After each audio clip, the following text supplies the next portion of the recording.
جی السلام علیکم. Doctor Humaira is here. تو ویورز آج میں نا انفرٹیلٹی کے حوالے سے کچھ نالج شیئرنگ کروں گی کہ آج کل خواتین میں ایک بہت اہم ایشو سامنے آ رہا ہے کہ ان کو پی سی اوز کا مسئلہ ہو جاتا ہے جو کہ یا فائبرائڈز ہو جاتے ہیں. اب ان دونوں میں وضاحت کرتی ہوں کہ اللہ تعالیٰ نے عورت کو یہ خاص اسپیسیفک آرگنز دی ہیں. 2 اووریز ہیں جن کو انڈا دان کہتے ہیں اور ایک نیچے یوٹرس ہے جس کو بچہ دانی کہتے ہیں نا. اب بچہ دانی میں فائبرائڈز ہوتے ہیں جو کہ رسولیاں ہوتی ہیں اور انڈا دان میں سسٹ ہوتی ہیں. اب جو سسٹ ہوتی ہیں وہ انڈے پھنسے ہوئے ہوتے ہیں جو اللہ تعالیٰ نے ایک خاص بینک عطا کیا ہے خواتین کو انڈوں کا، جو کہ پیوبرٹی کے وقت وہ پیریڈز وہ ریلیز ہونا شروع ہو جاتے ہیں اور مینوپاز تک وہ ریلیز ہوتے رہتے ہیں، جو کہ ہم پیریڈز کی شکل میں دیکھتے ہیں جب انڈا رپچر ہوتا ہے اور وہ نکل جاتا ہے. اگر اس کو سپرم مل جائے تو وہ پھر ایک بیبی بن جاتا ہے، ایمبریو بن جاتا ہے جو گرو کر کے بیبی میں ڈیولپ ہو جاتا ہے. اب اس کے پیچھے ریزن کیا ہے؟ اس کی ریزن صرف یہ ہے کہ ہمارے کچھ ڈائٹری چینجز کی وجہ سے، کچھ ایموشنل فیکٹرز لے لیں، ڈائٹری فیکٹرز لے لیں، یہ ایک مسئلہ سامنے آتا ہے کہ کچھ ہارمونز کی زیادتی ہو جاتی ہے، کچھ کی کمی ہو جاتی ہے. جب یہ امبیلنس ہوتا ہے تو جو انڈا پراپرلی انڈے دانی سے یا اووری سے باہر نہیں نکلتا، وہ شریڈ نہیں کرتا اور عورت وہ ادھر ہی پھنسا ہوا رہ جاتا ہے. عورت کو ٹائم پہ پیریڈز نہیں آئیں گے، تکلیف ہوگی، ارریگولیرٹی آ جائے گی، اور جب وہ وہیں پڑے رہتے ہیں، انڈے پھنسے ہوئے رہتے ہیں، تو اس سے ٹیسٹوسٹیرون جو کہ مردانہ ہارمونز ہیں وہ نکلنا شروع ہو جاتے ہیں، جس سے داڑھی نکلنا شروع ہو جائے گی، مردوں جیسی شکل ہو جائے گی، اوبیسٹی ہو جائے گی.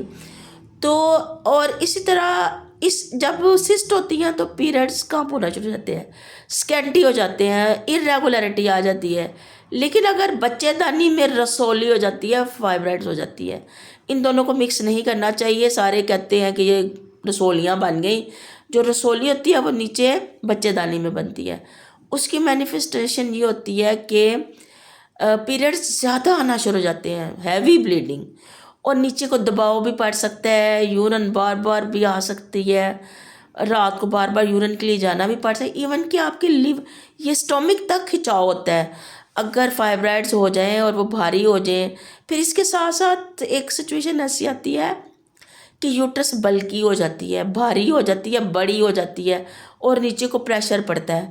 تو یہ ساری جو چیزیں ہیں ان کی ابتدا ہارمونل امبیلنس کی وجہ سے ہوتی ہے.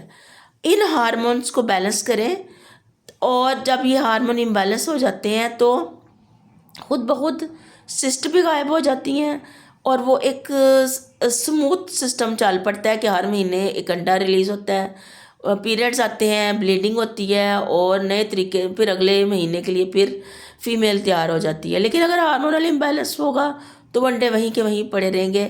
اب ان میں خطرہ یہ ہوتا ہے کہ ان میں انفیکشن ہو جائے تو اندر بلڈ آ جاتا ہے، سسٹ بن جاتی ہیں، چاکلیٹ سسٹ بن جاتی ہیں، انفیکٹڈ سسٹ ہو جاتی ہیں. اب کچھ خواتین جن میں کینسر کا رجحان پایا جاتا ہے، ان کے یہ سسٹ خراب شکل اختیار کر لیتی ہیں اور ان کا CA-125 بھی ہائی ہو جاتا ہے. CA-125 ایک مارکر ہے جو اوویرین کینسر کو یا فیمیل بریسٹ کینسر کی ٹینڈنسی کو بھی ظاہر کرتا ہے. تو ہر کیس میں CA-125 ہائی نہیں ہوتا، یہ ایک ابتدا ہے. اگر یہ ٹیسٹ پازیٹیو آ جاتا ہے تو گھبرائیں نہیں، بہت سارے بلڈ پیوریفائرز ہیں، ان کو ساتھ جاری رکھیں، کیونکہ یہ صرف ایک یوٹرس کا مسئلہ نہیں ہے یا ایک آپ کے اووریز کا مسئلہ نہیں ہے، یہ ایک بلڈ سٹریم میں آپ کے ٹاکسنز جمع ہوئے ہیں اور وہ سرکولیٹ کر رہے ہیں.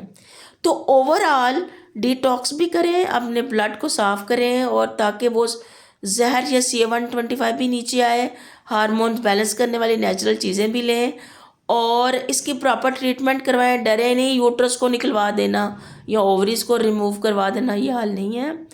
اگر آپ یہ چیز ریموو کروا بھی دیتے ہیں تو بلڈ میں ٹینڈنسی بنی رہتی ہے. اس لیے اپنے بلڈ کی طرف توجہ دیں اور کسی نیچروپیتھ، ہربلسٹ یا ہومیوپیتھک ڈاکٹر کے ان ٹچ رہیں اور ایسی چیزیں استعمال کریں جس سے بلڈ سے یہ لو ٹاکسنس کا کام ہو.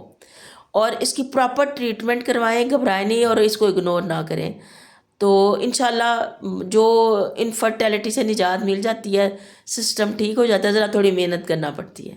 ریگارڈس ڈاکٹر میرا.